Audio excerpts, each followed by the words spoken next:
Fala pessoal, tudo bem? Boa noite aí para todos. Infelizmente eu não vou poder acompanhar o trabalho com vocês, peço até desculpa por isso. Tive um imprevisto no trabalho, vou ter que estar no trabalho hoje à noite. E aí acabei conversando com o professor e perguntei se podia gravar um vídeo sobre o que eu iria falar no trabalho e ele falou que tudo bem. E por isso que estou fazendo esse vídeo. O nosso trabalho, a gente está falando aí de sistema de combustível. Eu acredito que meus companheiros de trabalho já falaram de alguns outros tópicos, que o meu tópico não é o primeiro. Eu vou falar um pouquinho de injeção direta. Na verdade, injeção direta, a gente acabou tendo uma aula, na última aula, o professor falou quase tudo sobre injeção direta, e eu vou tentar acrescentar alguns tópicos. Pontos positivos, pontos negativos, pressão, alguns tipos de defeitos que podem gerar, os componentes também, é bom a gente ressaltar a diferença de injeção direta e injeção indireta.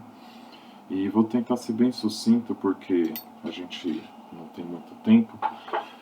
Vamos lá. Primeiramente, para a gente entender um pouco mais sobre o funcionamento da injeção direta, a gente tem que entender da injeção indireta. A injeção indireta, ela trabalha com uma bomba de combustível que vai lá no tanque e ela joga esse combustível retirado do tanque diretamente para os injetores, e os injetores jogam para dentro da câmara de combustão. Só que a posição desses bicos, ela é diferente dos bicos da injeção direta. A posição dos bicos da injeção indireta, eles estão localizados no coletor, e quando a válvula de entrada abre, ele injeta combustível para dentro da câmara. E a pressão que ele trabalha é uma pressão de 3 a 6 bar, que ele usa a pressão exatamente da bomba de combustível que vai dentro do tanque. Ele não tem nenhuma interferência entre o combustível, entre essa conexão. Já a injeção direta, que é a que eu vou falar um pouco, ela tem mais alguns componentes e ela trabalha com a pressão mais alta. Ela trabalha com a pressão de aproximadamente, o range dela é de 100 bar a 200 bars. 200 bar é um range bem alto.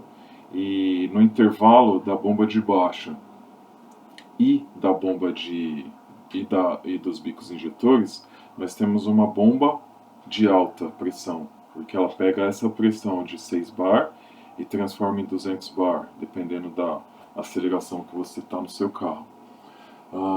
E a posição dos bicos injetores também é diferente. Eles estão, na maioria dos casos, colocados diretamente dentro da câmara de combustão, na cabeça do pistão. Dessa forma, ele vai pegar o combustível com alta pressão, 200 bar, 150 bar, injetar direto na câmara de combustão. Ele vai pulverizar melhor e fazer uma queima melhor. Assim, o que acontece? Você vai ter um motor trabalhando um pouco mais redondo, na verdade bem mais redondo do que o motor de injeção indireta, porque ele vai evitar pré-ignição, ele vai evitar explosão espontânea do motor. O módulo de injeção vai trabalhar dentro do que ele foi programado para trabalhar, sem nenhuma interferência de combustível ou de falta de combustível ou mais combustível.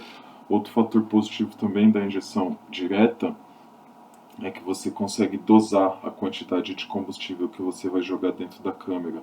Você pode jogar um pouco mais, jogar um pouco menos, e com isso você vai ganhar na performance do carro e no consumo de combustível também. O carro vai consumir um pouco menos, carros que trabalham com injeção direta.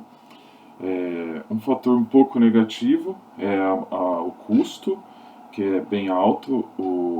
A diferença é muito grande. Por exemplo, a gente tem um bico de baixa pressão, por exemplo, do meu carro tem um Sandero, eu precisei trocar, acho que foi 70, 80 reais um bico injetor.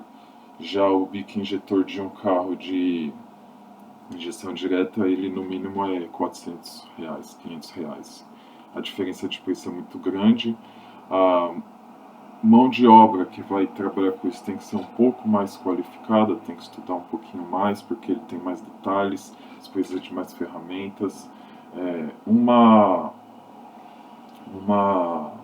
experiência que eu tive na prática, vamos supor, se você tem um problema em um bico injetor de baixa pressão e você coloca ele na máquina lá de bater bico, de limpeza de bico, você consegue 90% das vezes restaurar esse bico injetor.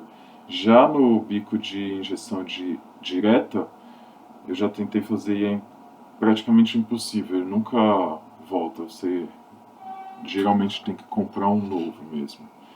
E são esses os fatores positivos e negativos. Óbvio que a gente tem muito mais sobre o que falar sobre injeção direta, só que como o tempo é bem curto, eu tentei ser bem sucinto sobre o que eu estou falando. Aí eu dou oportunidade aí pro pessoal do meu grupo dar seguimento ao trabalho. Obrigado e boa noite a todos.